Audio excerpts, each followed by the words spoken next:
మంత్రి పొంగులేటి శ్రీనివాసరెడ్డి మీడియాతో మాట్లాడుతూ, నేనేంటో అందరికీ తెలుసు. గౌరవ ముఖ్యమంత్రి రేవంత్ రెడ్డి గారి ఆలోచన మేరకు అభివృద్ధి పనులు చేస్తున్నాం. సమ్మక్క సారాలమ్మల వంటి సీతక్క, సురేఖ అక్కలతో అభివృద్ధి కార్యక్రమాలకు హాజరవుతా అని అన్నారు. శ్రీనివాసరెడ్డి అంటే ఏంటో 60 కోట్లు 70 కోట్ల టెండర్ల కోసం శ్రీనివాసరెడ్డి కంపెనీ తాపత్రయపడుద్దా లేదా వాళ్ళకంటే కూడా ఇక్కడ కూర్చున్న మీ అందరికీ తెలుసు.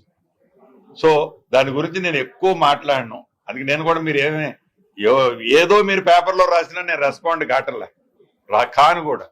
అంటే నాకొక్కటే ముఖ్యమంత్రి గారు ఒక ఆదేశం ఇచ్చిండు, ఈ ప్రభుత్వం ఒక ఆలోచన ఇచ్చింది, 100% దాన్ని పూర్తి చేయాలనే తపన మా సురేఖ అక్క గాని, మా సీతక్క గాని, స్థానిక పార్లమెంటు సభ్యులు గాని అందరినీ కలుపుకొని పూర్తి చేయడం. దానికోసం నేను ఒక్కడనే చేసేది కాదు, వాళ్ళందరి ఆలోచనలు కూడా తప్పకుండా దాంట్లో క్రోడీకరించిన తర్వాతనే ఫినిష్డ్ ప్రొడక్ట్ ఆ దైవ కార్యక్రమం పూర్తవుతుంది.